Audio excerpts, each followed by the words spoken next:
Alors sur le marché actuel, ce qu'on constate, c'est la diffusion de l'effet du télétravail avec des zones qui restent très recherchées et d'autres zones qui sont délaissées. Et par ailleurs, sur le marché de l'investissement, on a vu une baisse du marché de l'investissement en ce début d'année, ce qui se traduit mécaniquement par des opportunités intéressantes pour tous les acteurs qui ont du capital disponible à investir. Par ailleurs, on peut mentionner les politiques qui restent toujours très volontaires pour pousser le redéveloppement plutôt que la création de nouveaux bureaux. Du côté de l'épargne, on connaît la capacité importante des Français à épargner. D'ailleurs, c'est un des taux d'épargne les plus importants en Europe. Peut-être parce que le besoin de préparer sa retraite est primordial aujourd'hui en France. Ce qu'on a vu aussi en ce début d'année, c'est une hausse importante des taux d'intérêt qui s'est traduit et qui s'est matérialisée sur le marché des SCPI, avec un marché des SCPI à deux vitesses, avec d'un côté des SCPI dont le taux de distribution était plutôt faible et des SCPI exposés au marché de bureaux principalement en Ile-de-France, et de l'autre côté, des SCPI qui ont des taux de distribution plus importants et exposés sur d'autres secteurs.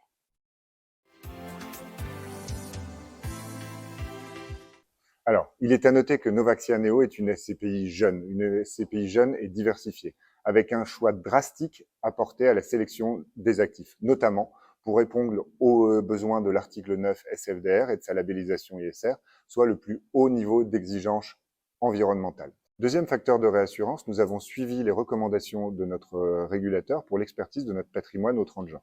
Après retour de ces expertises, la bonne nouvelle, c'est que la valeur de notre patrimoine, les prix de constitution, ont augmenté, ce qui nous permet sans surprise de maintenir la valeur de notre prix de part.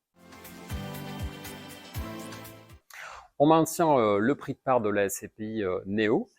Et en ce qui concerne l'année 2023, on a une bonne visibilité sur nos revenus, puisque notre taux d'occupation financier se maintient à un niveau très élevé. Ça nous donne une perspective positive pour notre atterrissage de fin d'année, puisqu'on prévoit un taux de distribution qui devrait être au-delà de 6% au titre de l'année 2023. À noter que c'est notre taux de distribution en moyenne long terme, puisque nous avons dépassé ce niveau sur les années précédentes.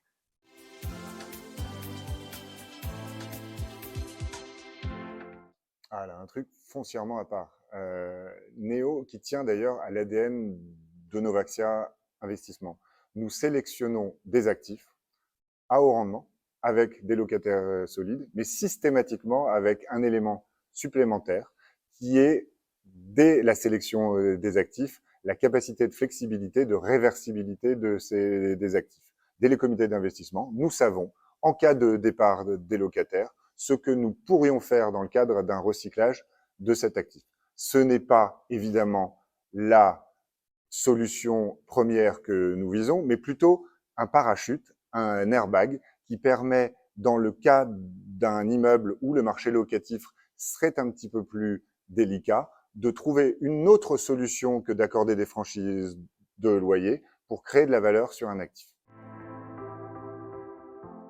Donc à retenir pour Néo, pour les semaines à venir, un rendement toujours supérieur à 6% et évidemment un maintien du prix de part qui vient récompenser notre stratégie sur la SCPI Novaxia Neo.